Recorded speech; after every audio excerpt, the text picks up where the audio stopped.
We all grow up with, just generally having ambitions, whether it's to get that new shiny toy when you're little, to be the best in sports, to make friends. Nobody had aspirations to be a professional heroin addict. Rudy Correa, I can tell you, being brought with a large family sometimes has its disadvantages. Sometimes you can get lost and not really know who you are, not feel comfortable when there's many around you. What's the result? Trying to find comfort in the wrong path. You got to listen to the end as Rudy unpacks the heroin addiction that he had.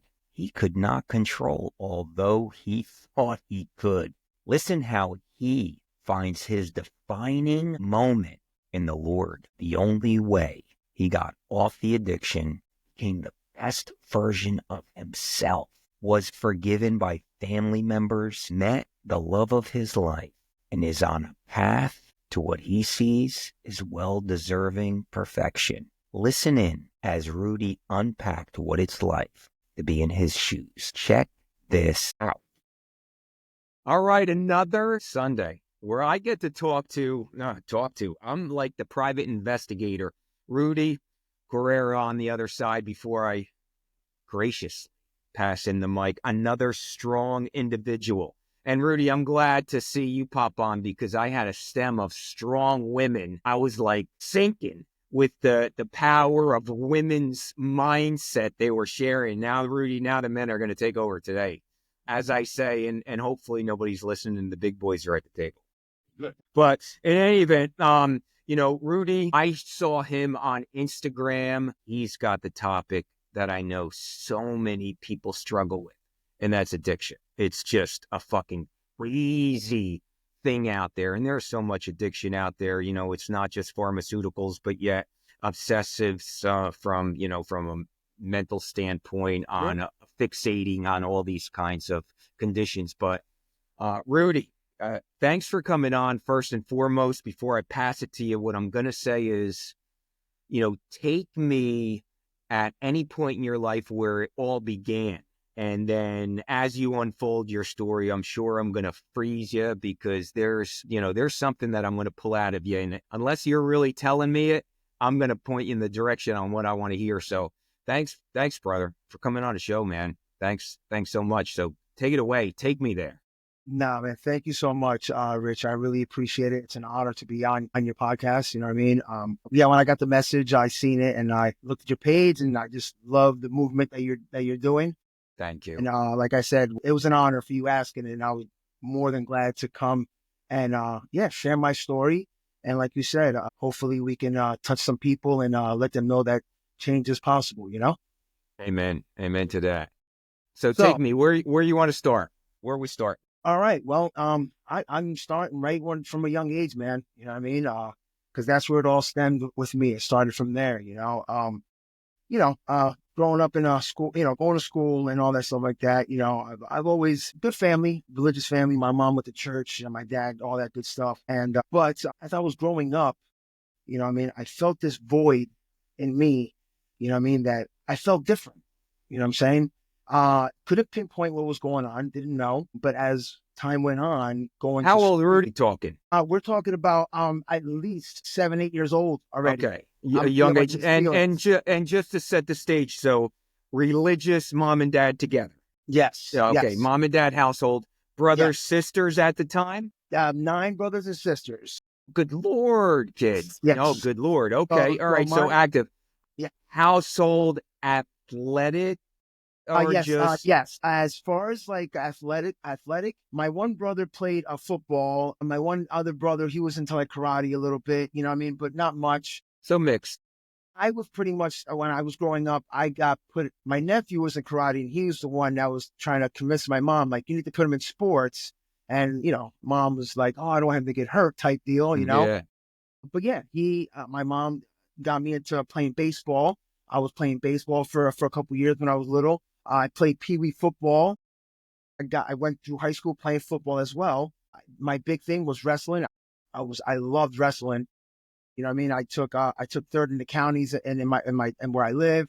You know what I'm saying? So I excelled in that. yeah, for myself, as like from all of us, like I was the one. Active Yeah, and fan. And from brothers and sisters, where were you? The I beginning, the end. am. Where are you? Okay, so quick. So there's nine of us, right? So seven of my brothers and sisters are from my mom's first marriage. Okay. He passed away from cancer, a throat cancer, and then my dad met my mom with seven kids and married her, and then had two more, which is me and my little sister. Yeah, you You don't see guys that feel too you much got like that. no, you don't see that too You much, don't man. But see I that tell like you that what, no more. that's old school, man. Yes, That's love and that's old yes, school. Okay, yes, so strong family roots. So yes. take me there now. Now you said something was off. You weren't feeling it. Yes. So yes, Take me there. like I said, so I'm the youngest out of the boys and sisters, and like there's a big age gap, right? So like my youngest brother from the first marriage, he was already in his teens, like 18. I'm like probably like 10 at the time. So like I would come to his room and like he was into the breakdancing era back then, like the 80s and the 70s breakdancing. And like he was with his friends. He was like, "Oh, get out of here!" Like so, like I hung out literally with my nephews because they were like roughly more my age, you know. But like I said, like I said, growing up, what I'm saying, like I had these feelings in me, like I felt off. There was something wrong, but I just didn't pinpoint it. So I just kept on doing my thing, playing sports and whatnot. And so as time went on, what I'm saying, like I started like these negative thoughts started coming in my head, I'm saying, like like I'm not enough, what I mean? Like all these things. Like I would be in school. I remember me being in school in a full classroom and like feeling I'm alone inside that classroom with a full kids inside there. This is grade school or high school we talking? Grade school already. I Grade was feeling school. like, and Grade school. like I was, I kept on telling myself, I'm like, man, if I tell people these thoughts that I'm thinking, they're gonna probably think I'm crazy. You know what I'm saying? There's something wrong with me. So I just kept it to myself, then as time went on, it just kept on, the same thing. And I started, started getting in trouble, and like I started hanging out with negative, bad influences. Let's say that, you know what I mean? And like I just wanted to fit in. I just wanted to fit into something. So like I started hanging out with, the kids, get in trouble, getting sent to the office, all that good stuff, like what kids do. Eventually, you know what I mean? Like I started experimenting. At the age of 15, I smoked my first cigarette, right? And like, and that right there like gave me like a sense of euphoria. And I was like, wow, oh, like, and then so that's when like it started snowballing. Like now instead of just like, I was chasing a feeling. I was Yeah, chasing. you started masking, but let me ask you something. How old are you now, Rudy? I just turned 49. Okay, 49. So we're spinning back. That's somewhat of not. It's not the social media error. I mean, No, you're an not old even school. close. Not even So you're close. going back now. I'm curious here because you were playing sports at this time, but still not feeling satisfied, still feeling that loss. Any open, and I know, listen, I'm old, I'm 59, so I know old school, it you didn't really discuss your feelings back Yeah. then. You know No, what I not at mean? all. There was nothing to that, No, and from old school, we're old school, so Yeah. like let's keep it real, man. You know what I'm saying? Like, I did something wrong, like I got my ass kicked. You got, yeah, Like there, there that's was what it no, was. let me take the video games away. It No, wasn't that. no. Or go to It your was room. that. Yeah, yeah. It wasn't. So when you were feeling bad there, and even, I mean, so as far as athletics then or hanging out with the athletes there, it didn't make it feel you No, attracted more towards, the kids that weren't obviously playing sports and wanting to, because I could relate. I mean, that is really a delicate time yeah. before you're entering that high school. And Mhm. we always say jocks or burnouts, right? I mean, that was the distinguished path, Yeah. type of thing. So you got attracted for whatever reason, had your Hmm. first cigarette, Yeah. take me there. Then how And did that then journey go? so right from there, what I'm saying, like I said, we started, like, then I'm like stealing beers from my dad's, from the Mm, refrigerator, and yeah. like, and then once, like I always call it like the peanut gallery. Like the peanut gallery Mm, in my head was mm. so loud. Like, you know what I mean? Like you're not enough. You're never going to be anything. This, like, and just these negative thoughts that I was going through. So when I drank the beer and I was drinking the beer, I was drinking for effect. Those voices that I was hearing, that chatter, shut up. Yeah, calm down. It You're calmed numbing down. yourself. Yeah, No, you're numbing yourself, yeah, right? exactly. So then I was Yeah. like, oh wow, like, and now the courage of, like, like going up to the girl and saying, hey, can I get your number? Like, I would never do that before because I was like, oh, they're not gonna like me. Rejection. I didn't want to get rejected. Like all these things, and it just progressed from there. By the time, then I was like, smoking weed, and then it just excelled from one thing to the next. And then by the time I was 16 years old, I was sniffing cocaine and doing heroin. You know what I mean? And Dude, you yeah, really, yeah, really got on that path. it went. Cause like I noticed that, like, something, I was drinking and I didn't like to get the hangover. So I was smoking weed, and then smoking weed just kind of just faded away. Like I was chasing for the next thing So that was that. let me ask you something, Rudy. So why, and maybe at this point, I know we're going to continue on this journey, but did you ever think of why you were feeling that way on that early age? Was it when you played sport? Did you not get the encouragement from family members? I mean, was there something missing? Like you had a lot of kids, Yeah, stepbrothers and sisters that played. yeah, Were you not getting an attaboy type of yeah. thing? Things like that too. Like my dad never went to none of my games. My dad never went to none of my wrestling matches. You know what I mean? Okay, so as in early on, this is where, we're thinking, right? And I always try to really dissect the mind frame, right? Yeah. Unless there's obviously maybe some and you're going to share it where it could have been from a mental capacity that it just was going to happen down that road or Hmm. not. I don't know if that was it, but that mind frame on you described on not the key, not good enough. Like Yeah. if you're playing sports and you're not getting an attaboy or the support, because I can relate, father never part. You're fucking, what the hell, man? Yeah. You're Yeah. not getting it. Yeah. But yet now, starting to do those drugs, you're actually giving your own self the attaboy because now you're able to go and talk to those girls and get the attention that you so desperately wanted in early on. Yeah. I like, what I'm saying, like when I was young, like I said, I was. Now that I look back in hindsight, I was chasing for that instant gratification. Yeah, You, you you were know what I mean? chasing it. Not, yeah, Yeah. And like because you it kept wasn't. saying it. You're like, I was always saying to myself, I'm not good enough. Yeah. So if you're not getting it from home, Hmm. you Yeah. must not. And especially with, even though they're step siblings, all the siblings, were they getting or feeling or were they part of the same thing you were feeling?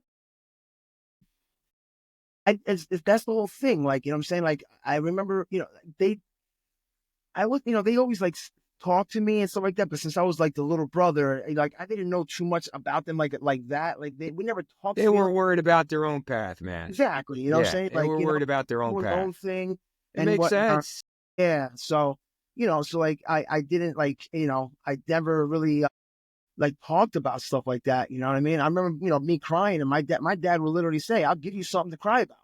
You know what I'm saying? Like, And that's all. Yeah, man. like you That's the want to tough cry? love. I'll That's give you not. something to cry about. You know? Sometimes that tough love is not what Yeah. one needs, man. So Yeah. you got to the point and introduced yourself to heroin. Was that still grade school or high school? Where are we on this? I was going into my freshman year of high school. High school, and already that was that the friend. Like, how did that Okay, mindset start so how getting there? that happened was I was already doing cocaine. So we were doing it on the weekends, hanging out at people's houses. Classmates were all doing it together. And I remember, one of those mornings, seeing the sun come up because we're just hanging out all day and all night. And one of my buddies was there, and like he's like falling asleep. I'm like, how the heck are you sleeping? Like, you know what I'm saying? And he's like, oh, because I did some of this, and he showed me, and I'm like, well, what is that? And he was like, well, it's heroin. You want some? I'm like, well, I don't know. He was like, here, I'll give you a little bit. I was like, so I'm thinking about like, let's keep it real. I used to blow big lines. It ain't like that. So you like take a little bit, and I almost died the first time. I almost died the first time, and I said I would never touch it again, and I didn't. I didn't touch it for like 6 months, but I was still messing with the cocaine. And then one day I was like, "Hey, listen, man, I'm like jonesing. Like I need." He's like, I told him, just give me a lot less than you gave me the last time. Mm. And that's when I felt that rush that I felt, like all the thoughts, everything. And I was like, and right away, like my mind said, I found what I love. Fuck. And right from there, it was straight ball game. Every single day I was doing it, but I knew nothing about the withdrawals. So I'm going and going. And I remember I was working at a gas station, and I didn't have nothing, and I'm feeling sick. It gives you like some like flu-like symptoms, like Mm. stomach is like. And I'm at work, and my buddy comes over. He's like, "Hey, you want some?" I'm like, "No, I'm sick, man," because I don't know. I didn't know. Mm. He's Right, like, "Oh, I right. know what you need." I'm like, "No, no, I think I got the flu." He's like, "No, take some of this." And I was like, "Don't, I'm fine. I'll take a little bit." And all of a sudden, everything went away. I'm like, "Oh Wow. my God." Now I know what I need to do. I need to keep it on me at all times. Holy fuck, dude. Yeah. That is a journey. And this is high school. Yeah, already high school. High And school. then by my sophomore year, yeah, freshman, yeah, my sophomore year, I quit school. They wanted. I remember back then. I don't know if they do it anymore. The word started going around that Rudy's, he's probably dibbling and dabbling with stuff because they would see me like falling asleep in class. So they used to have like the guidance counselor, for and they asked for a urine test, and I said, I'm not giving you guys a urine test. And they're like, well, there's only two things that can happen: you give me a urine test to see what's going on, or you got to you're gonna get expelled. I said, expel me then. I didn't want to do it, and So what was going on with mom and dad family? Any indication? What's going on? they did. I kept it under wraps for a little bit. Once I got kicked out of school, that's when she knew something was up. And then from there, it really got bad, man. It really got bad. Listen, it got to the point that I'm stealing from my parents. Yeah, you're in, I mean, okay, so you're in like the weeds high. I mean, you're knee deep in it now. Yeah, yeah, So I'm in it. I'm in it. you're in it. So I mean, when you started, I imagine like the athletic part of you, it's like, Yeah, that's that was over. That was was done. gone. It's gone. Out the So window. Out the window. siblings and all from that, everybody's doing their own thing. Yeah. I mean, And then, everybody's but they doing their started own thing. seeing, they said, they would notice that, like, they would have us at family functions, and like, they're all over the house. And then all like people's stuff started being missing. Like, like I'm going to And people's you were nurses. surviving, man. You were And trying to that's when they survive. and Feed the everybody, habit. listen, like we can't, if he's gonna be at the house, we're not gonna come over. And it just kept from there. It just kept on getting worse and worse. Snowball. By the age of 18, I started catching cases, getting in trouble, drugs on me, burglaries. I was doing everything. Oh, dude. Yeah, it was bad. It was really bad. Uh, So what was so just and I know the word is bad, and we can all imagine. I mean, at during the time from when you were working and you knew that you had to have stuff on you, you started to really get out of the rookie year of heroin and really yeah, yeah, yeah. deep dive into being a veteran and a professional at it, tongue in cheek. But with that said, during the course of that, was there anything ever going through your mind on saying, man, I got to stop this shit, or I'm not going to, It's what was going through your mind? This is you your know, lifestyle? I kept not, you know what? I was feeding myself a big bullshit lie. I was like, you know what I mean? Because that's what Mm, the disease wants. The disease mm, wants, the disease will lie to you. It's cunning, baffling. It's insidious. It'll paint a pretty picture for you, right? And it's a yeah, mirage, but it's not what it is. It would tell me you're not that bad. That's what my disease would tell me. You're not that bad. You're good. Oh, you're not homeless. You're not like those guys over there. So you're good. right, You're all right. right. And I just kept on going, even though I felt shit was falling apart. Like I was on that gravy train. I was just So going. so let me just set it straight in my head. So, and I always talk about mind condition, and you're totally going to relate to this because I know there's a light at the end of the tunnel because I'm talking to somebody but you started conditioning your mind early on because of the feeling of not being accepted. That was said multiple times, and there could be a lot of, I think it probably, and you know better than I, coming from not getting that a boy, not only from your father and that tough love, but probably within all the siblings or so. 100%. And finding a numbing agent, it continued. So, you started conditioning your mind the moment you started taking that first smoke of a cigarette, and then building your own self-confidence and developing your own that a boy to now professional heroin addict, being able to survive. So your mind condition is, I am in total control of what I'm doing and I'm enjoying it, but I'll get it done each and every day, even if I'm stealing, thieving, or whatever it may be. Yeah. I'm okay. Is that safe to say? 100%. I mean, that's where you're at. Yes. So take us from that.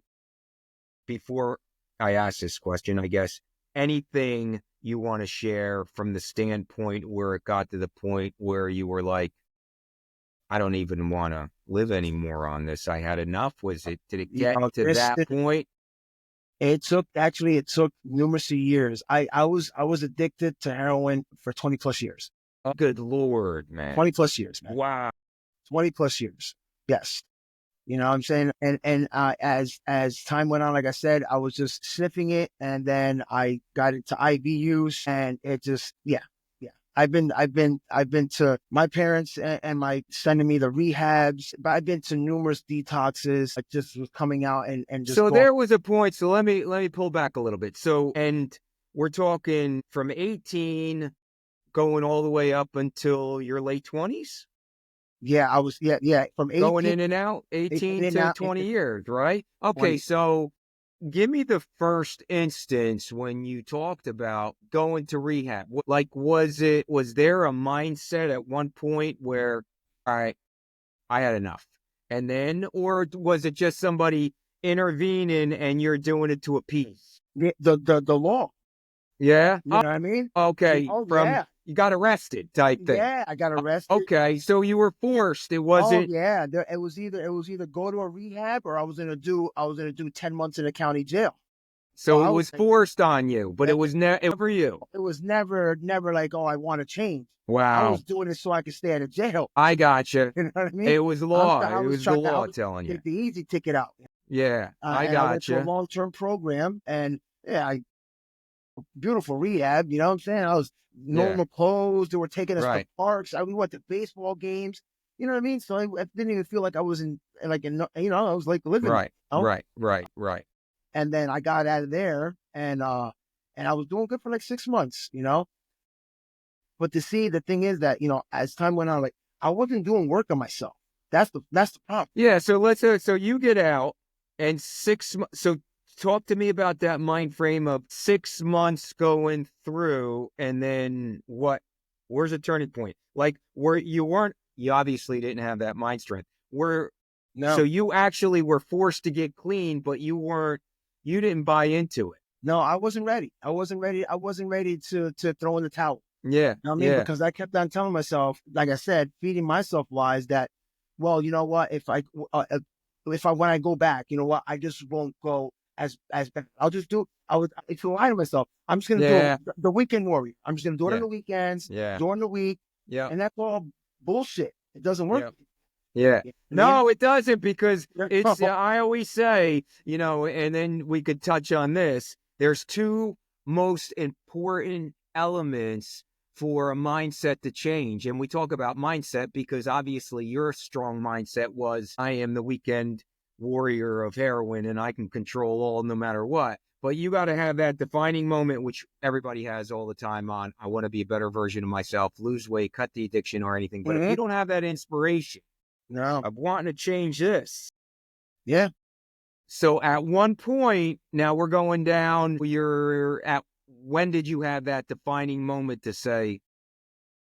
At the age of 40. At the age of 40. Dude, so we went through past into the 30s and all. Was there relationships or kids or? I had little spurts of like clean time. You know what I'm saying? Just abstinent. I would get locked up, come out, do good for a little while, and then all of a sudden I'm like, you know what? I'm not going to touch heroin. I'm just going to drink now. Just going to drink. But just like the disease, it once you feed it, it's like it's a whole can of worms. Right away, like for me at least, I would drink, and then all of a sudden my mind would say, Rudy, why are you messing with this? Go get what you like. It'll literally That tell was me your that. Like, why are mindset, you man. wasting on that? Why are Yeah, you that's your wasting that? mindset. Go get Yep. what you like. Yep. And I would go, and I would find myself right back in a crack abandoned building, with a needle in my arm, and All over it, over. So it all was a over again. roller coaster. You weren't ready. You Not at weren't all. Not ready. at all. No, you know, and like I And said, marriage too, you met a girl, got married, kids no, during this? No, no. Girlfriends or so. Right. Mm, right. Such a tough. was just like You that. can do well. Your mindset conditioned yourself to be a professional addict, man, and you Plain and handled it the simple. way you wanted. That's it. Like, I You was the type wanted of it. act that would steal your stuff and then try to help you find it. Yeah, fuck You know what I me. mean? That's That's crazy. Talk to, yeah. I mean, I just feel for, I mean, that demonstration of your mindset is what I always talk about on how strong the mind can be conditioned to get through shit, but you show it firsthand from not the best version of yourself, man. yeah, Your mind was working so hard against you yeah, yeah. and not even know it. I mean, you sold yourself. So 100%. tell me, now we're talking 40. What was the final defining All right. moment, man? So Talk to me. the last time I got out of prison, I did 5 years, and then I came home, uh, screwed that up again, and then I went back for 2 more years, and then came out. Okay, so now I'm like going into my 40s. Uh, my mom passed away in 2014, and so so my sister, my younger sister, was like, "Listen, you got to get yourself together." Now, mom's not here no more, because my mom was always the one that's saying, like, "No, we can't kick him out. He's gonna change. I know he's gonna change." Like, she believed in me. Yeah, of course. But obviously, I just kept on failing. You know what I'm saying? So once my mom passed away, I started doing good. And then when I relapsed again and started using, I took and I broke into the apartment upstairs in our house where my sister used to stay. My dad stayed downstairs. My sister was renting upstairs. And I stole all the jewelry, cameras, everything out of the apartment. And I sold it. So now she messages this, we already got phones, obviously. So she called, she's like, "Listen, I don't care about all the stuff that you took. All I want to know is where's mom's wedding ring." And I was like, "Holy shit." That was one of the pieces I did. Oh, I just took all the gold. Mhm. I rounded up some money, and I went to the pawn shop, and I was like, "Dude, man, I need to buy this ring back." And he's like, "Man, I think I melted it all." I'm like, "Please tell me you didn't." Listen, not my power. It's it was his power. That he melted everything except that ring. Wow. Look how things There it work. is. I get the ring back. Okay. I gave it to my sister. And she says, "Now you can pack your shit and you can get the hell out the house. I don't Mhm. want you here." Now I'm living on the streets, you know, Mhm. handling, asking for money, people, and then I'm living in Newark, New Jersey, Mhm. living on the streets, living in abandoned buildings. And so what happened was, I attempted suicide twice while I was out there. I tried to OD, it didn't work. I was too much of a chicken shit to jump in the highway. I was like, you know Mhm. what? I'd rather die, fall asleep, and Mhm. just never wake up. Uh, and I attempted that, and I woke up the next morning, and I said it because I'm being honest. I was so pissed off at God. I'm like, you can't even do me this favor to take him away from this misery. Like, are you serious? Like, And so I took and I went to a sneaker store. I remember I went to a sneaker store, and grabbed a bunch of sneakers and literally just tried to walk out the store with them. Right. And I knew they were going to bust me. I was like, if I'm not going to stop, somebody's going to stop me, because I'm like, this got to end. So I Mhm. got caught. I went to jail. I did 4 months in the county jail because of it. I got out, and rewind that back. When I was in the jail, I'm sitting inside the cell. like I've always done before. And I'm sitting in the cell and something, you know what I'm saying? Like this aha God moment happened, right? I felt this warmth over my body. I was sick. I was withdrawing. And at that moment, I heard this voice in my head say, Rudy, everything's going to be okay. Wow, it's giving me chills. But you had and freeze right there. From a faith standpoint, religious Yes, standpoint, that's right. you grew up. But up until that point, where you said you were pissed off at Yes. him, did you have him or try to lean on him prior to the journey at all up until then? Nah, you know why? Because I started feeling a resentment saying like, how could you do this to me? How can you, if you're such a God, then why am I going through this? Like I was You in were the, reaching for somebody, yes, but he knew his purpose. yes. And He knew his I was very purpose. quick to play the blame game. I blamed everybody for the way I was. Always, you didn't love me enough. Oh, you did, you know, I never looked at me. I was afraid to look at myself. You know what I mean? So I always blamed everybody. So like I said, at that moment, and I've had many things that happened. Like I remember one time I was in Newark. I had this lady that used to always, you know, like I used to always see her walking back and forth, and she didn't know my name. She would always give me $1, you know, to Yeah. help me out. And one day she was like, "Hey, listen, I have a message for you," she said. And I'm like, literally, she says, "God said that you're gonna be okay. Just believe." You know, like that. Amen to that, brother. And at the time I was just like, you Say know, any I was more just than so that. blinded. I'm like, all I want, I was like, just please, just give me that $1. That's all I want. Mhm. Like, I don't want to hear that because, like, you know, because I had the resentment. I was like, I don't want to hear that, right? Mhm. And she just let me go. And then, that's when I was incarcerated, like I said, and I'm sitting in that cell, and I heard that voice saying, "Rudy, everything's gonna be okay." And I just felt this sense of peace come over me. And right there, I was like, "I'm gonna be okay." I started believing, you know, I'm gonna be okay. And I got out of jail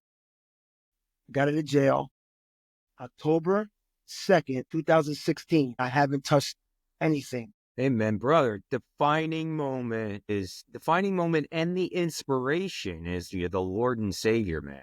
Yes. So I'm not, you know what? I cannot say I'm surprised from a brother in Christ. But so from that point, take us through from 14 on. Did you get, more faith driven? How did it Yeah, unfold for you? so right from there, I started, you know, like I don't literally I don't go to church, but I Mhm. am a very, very spiritual man. You know what I'm saying? Very spiritual. I know that I am being watched over. I know. And every day I do my prayers every morning. I Amen. thank him. I Amen. thank him for another day of breath. I thank him for another day of me being clean.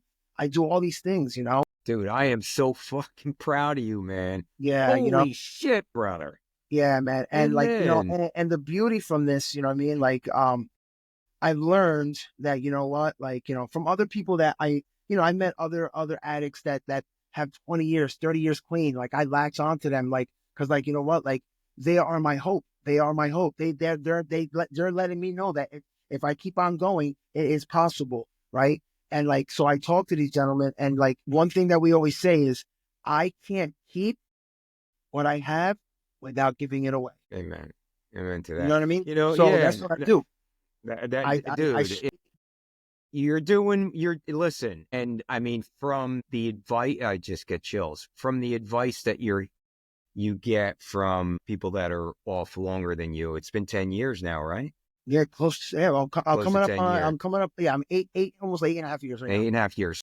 So my encouraging words to you is, uh, speaking from your own experience, you had, what are you talking, 30 years of conditioning your mind to be a professional heroin addict. And you more or less controlled your own destiny because that's what it was. To the point where you finally had a defining moment by our Lord and Savior, which gave you inspiration to then reignite your thought process. So, 8 years in retrospect isn't as long as 30, but what you should be inspired with your own journey is that your mind is so fucking strong because you were set in your mind and controlled your thought process to control that bad behavior for 30 years.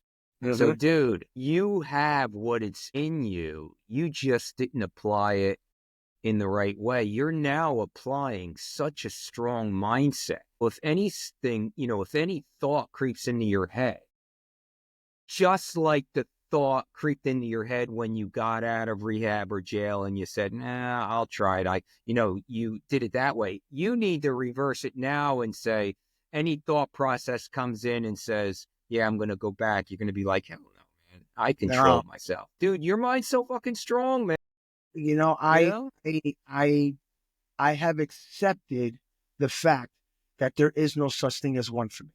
No. I accepted that. Yeah. I finally found acceptance and saying there is no such thing for any substance. I cannot consume any kind of substance. I've had people now, Rudy, man, come and have a beer with us. No, and I that's can't. Okay, man. Open up the book. Go have a good time. I mean, shit. I don't know about you, but having ice cream and pizza is a good time to me. Damn right. That's right. Hell yeah, You know what man. I mean? Good, dude. You know what? So what's on the cards now? What are you doing? You're obviously roof over your head. Yes. Working. Praise the Lord. These 8 years, dude, man, like I'm living a life beyond my wildest dreams. Like literally. Like if you told me 8 years ago when I was in the depths of hell and you said, Rudy, you're going to have an amazing life, I said, you're fucking lying to me. Yeah. Because I don't believe a word that's coming out of your mouth. There's no way in hell. Look at you though, man. Look at you. How about family? Reconnected at all or? Oh, yes. They got to be so proud of you, man. Oh, but listen, my father, when I was in my worst, like I cannot, like he was disgusting. He didn't want me, like nowhere near him, in front of him. Today, you know what I mean? Like, it's crazy, right? Cause like I was clean for like at the time when I had like close to 4 years. I would always pick him up and like, he's happy to see me and stuff like that. Yeah, and we go eat something, coffee, I'm like, and I always tell him every time I dropped him off, Dad, I love you. And he would just say, yeah, that's what he would say. Yeah. Old school, man. Yeah. So, I remember I had like coming up on my 5 years. And one day I'm sitting there and, we had some lunch, what I'm saying? Whatever. I took him home. I'm like, hey, Pops, I always say the same thing. All right, Pops, thanks for coming, man. I love you. And all of a sudden he says, I love you too. Dude, that's awesome. My hairs on my arm stood up. I gave him the biggest hug and like, he's like all weird. He's like, all right, that's enough. That dude. But that's fucking awesome, man. Listen, man. Man, that was the biggest. It's inspirational, man. Dude, I tell you what, I can relate to that because my dad, he brought me up in a world where men don't cry, man. You fucking fall down, skin your knee, bleeding. He's like, don't let me see a fucking tear coming down. I get it. Dude, that's awesome. He's proud of you, man. I'm proud of you. That is outstanding. So I have a wonderful, wonderful, wonderful, wonderful, beautiful fiance. Beautiful. Well, congratulations. She's got to be very. Yeah, it's crazy. Like, when we met, like she's been with you after the fact or during? Yeah, after the fact. Yes, after the fact. Okay. We met in 2018, so I already had about like 2.5 Some years. 2 years. Yeah, 2 years clean. And good stuff, man. Let her know like a little bit, little bits and pieces. Yeah. And then and she just looked at me. She's like, I could not see that. Just like the way you are now, like the stories you're telling me, like it's mind blowing that was you, That is awesome. But the trophies, awards behind you, what are they from? I love that. Yeah, so okay. So real quick, through my addiction, I was very skinny, obviously because of drugs, right? Right. I got clean, and then my addiction turned to food. Right, I was eating everything that I could see, and I blew up to like 200 and like 10 pounds. Right. I was pretty, and I'm only 5'6". Yeah. And so I took, and I remember one day I'm sitting there and like I was like messing around with the wife, and I was cooking breakfast for us, and I flexed on her, like I was big and fat. She was like, it's funny because like she laughs, but this is what pushed this is what I'm talking about. This is what pushed the envelope of what's going on right now. She looked at me. She goes, "You have no definition." So I was like, "Oh yeah, okay." That moment, no lie, her's my witness. I hopped on the phone. I was following some dudes that are coaches. I said, Yeah. "Dude, I need help to lose weight." Hired a Yeah. coach, and Right on. I lost a bunch of weight, and I was looking good. I had a nice little shit pack going Yeah, on. yeah, And then yeah. so she was the one that, because when I was locked up, my sister-in-law, she was like, "Hey, is there anything I can send you?" Because I was working out in the jail, but I was doing a lot of push-ups, and Right, right. I've always so. And then she sent me all back in the day, these Flex magazines, Yeah, yeah, yeah, yeah. the Yeah, old yeah, school. yeah. I was looking at all the bodybuilders, and man, I love this, like the whole working out. When I lost all my weight, she said, "Babe, what I'm saying, like, you're going through all this. Why don't you do a show? Why don't you try That's to do it?" awesome, man. That's So I was like, awesome. and once again, the negative thoughts was like, "I'm too old Yeah, for that." She's like, "You're yeah. never too old for that." The support, I love her. Yeah, That's man. fucking So and then fantastic, man. so 2021, I did my first show, AMBF show. I got my pro card as a Congratulations. men's physique, Yeah. and from there it's Nice. been going on, and I that's some love of it, hers too, brother. because that's all her. That's mine and hers. And then she's always wanted to do a show. She's like, "Hey, do you mind if I do a show with you?" I'm like, "Let's That do is it." So she did awesome, dude. bikini. She got her pro card too. It was That's awesome. awesome, man. I Yeah, love it. I love yeah. it. That is fantastic. So I'm proud of you. What a Thank you. fucking turnaround. Thank you, I man. love these stories. Yeah, good for you, brother. So I Yeah. got two questions for you. Number Sure. one, if you had to give a young you advice from early on everything you went through, to pull get in the car, hit 88 miles an hour and fly into that back in time, what would you tell yourself? And what kind of advice would you say? Yeah. You know, I would literally tell myself that, you know what I mean? You are enough. You are always enough. You know what I mean? You know, and just all those negative thoughts they're just thoughts. They're not reality. You know what I mean? And that he as long as he stays focused, that you can be something. That's You know? dude, that is awesome advice that they're just thoughts. Because in today's society, especially with that vicious little handheld device we got, Yeah, 100%. those thoughts, all of a sudden you Google that thought and, you're like not okay. Yeah. That's great. Yeah, man. Love that advice, man. And the last thing is you see this unbroken symbol. Do you see it representing anything for you overall as 100%. You know what I mean? Like that's why I love what you're doing. You know what I'm saying? That word appreciate it? alone right there it holds volume. You know what I'm saying? Like, Yeah. unbroken. Like, you know what I'm saying? Like, you know what? Like, you know, um, we are people that, you know what I'm saying, like for me, like I'm a person that's been through the depths and made it out. And you know what? Like, it didn't break me. Like, you know what I'm saying? I just stayed strong, and like, you know what I mean?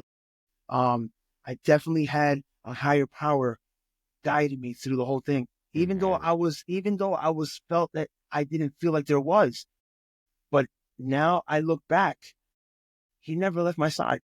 No, you just weren't ready. I just wasn't ready. You He just, just ready. Yeah, I like they get say, you know chills. what I'm Yeah. saying? Like they say, you meet me halfway, I meet you the other half. That's awesome. That's You awesome, know? man. Great advice. Thank you, Rudy, so much for coming on, man. I'm Of super course, proud of you. thank you, man. I I'm super. appreciate you, man. All right, brother. We're going to stay in All right. touch, man. Yes, you already know. Most All definitely, right, brother. brother. Thank you so much. I appreciate you. All right. All right. Cut.